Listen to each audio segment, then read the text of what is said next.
ሶስት ደግሞ ጸጋ ዘመን ፍርድ ይብስብሃል። የጸጋ ዘመን ነፃነት ዘመን ብለህ ፍርድ ይብስብሃል። ዕብራውያን ጸሐፊ ምን ይላል መሰለህ? ዕብራውያን 2 ላይ በመላእክቶች በኩል የመጣ የተገለጠ ያ መልእክት ያ አለመታዘዝና መተላለፍ የራሱን ብድራት ከተቀበለ ያ በመላእክቶች በኩል ለሙሴ የተገለጠው ተራራ ላይ ኮሬብ ተራራ ላይ በመላእክት በኩል ለሙሴ የተገለጠውን መልእክት አንቀበልም ያሉ ሰዎች በስርዓት አልባኝነትና በጋጥባጥነታቸው አንቀበልም ያሉ ሰዎች ያንን ስርዓት የጣሱ ሰዎች አለመታዘዛቸውና መተላለፋቸው የራሱን ብድራት ከተቀበለ እንዲህ ያለ መዳን ቸል ብንል ይብስባችኋል ይመልካል። ፍርዱ ይብስባል። ያኔ በመላእክቶች በኩል የተገለጠውን የእግዚአብሔርን ስርዓት፣ የእግዚአብሔርን ቃል፣ የእግዚአብሔርን ሕግ፣ የእግዚአብሔርን መመሪያ አንቀበል ያሉ ሰዎች 2000 ሰዎች ሞቱ እና ከተራራው ሲመጣ እግዚአብሔር መልእክት ሰጥቶኛል ብሎ ለእስራኤላውያን ሙሴ መድረክ ላይ ቆሞ ሲሰብካቸው ከእግዚአብሔር ውጪ ከአማኑኤል ከኤልሻዳይ ከአዶናይ ሁሉን ከሚችል ከእግዚአብሔር ውጪ ሌላ አማልክት አምላክ አይሁንልህ ብሏቸዋል እግዚአብሔር ብሎ መድረክ ላይ ሲሰብካቸው አሜን ያሉ ሰዎች እንደገና ተራራ ተመልሶ ሄዶ ከተራራ ተመልሶ እንደገና ሁለተኛ ዙር ሲመጣ አሁን ከእግዚአብሔር ሌላ አማልክት አምላክ አይሁንልህ ያሉ ሰዎች ከተራራ ሲመለስ ሙሴ ሊዮኔ አማልክት ሰርቶ መድረክ ላይ ሲያመልኩና ሲያሸበሽቡ ሙሴ አያቸውና ተቆጣ። ሌዋውያን መጡና ብዙ ሰዎች ተገደሉ።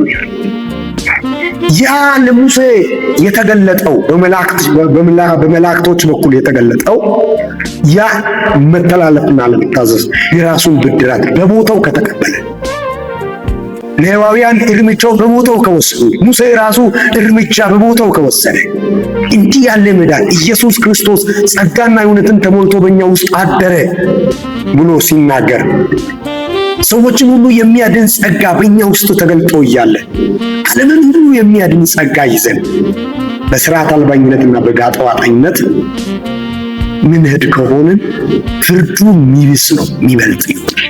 ቁጣው የሚበልጥ ይሆናል። ክፍያው፣ ጡረታው፣ ደሞዙ የሚበልጥ ይሆናል።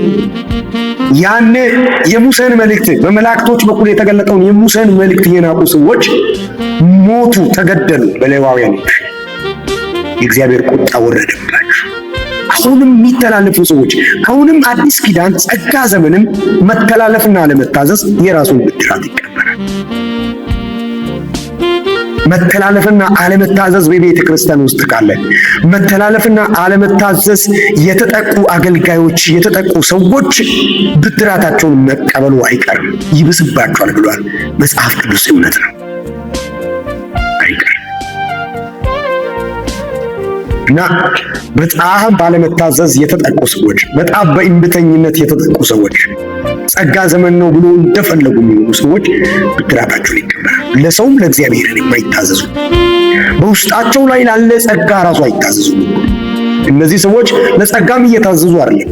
እኛ ከሕግ በታች አይደለንም ከጸጋ በታችንን እንጂ የሚሉ ሰዎች ለጸጋቸው ራሱ እየታዘዙ አይደለም፣ ከጸጋ በታችም አይደሉም። ከጸጋ በታች ቢሆኑ ኖሮማ እነሱ ይታዘዙ ነበር። ራሳቸውን ስለ መግዛት የሚባለው ቦታ ላይ ይመጡ ነበር። ራሱን ስለ መግዛት ያውቁ ነበር። ይሄ በቤተ ክርስቲያን ውስጥ አለመታዘዝ፣ መተላለፍ የራሱን ብድራት መቀበሉ አይቀርም፣ ፍርዱ ይብስባቸዋል ነው። ጸጋ ዘመን ነው ብሎ እንደፈለጉ የሚያደርጉ ቤተ ክርስቲያን ውስጥ የሚመንን ሕዝብን ኮንግሪጌሽኑን የሚበጠብጡ ሰዎች ብድራታቸውን ይቀበላል። መልእክት ነው።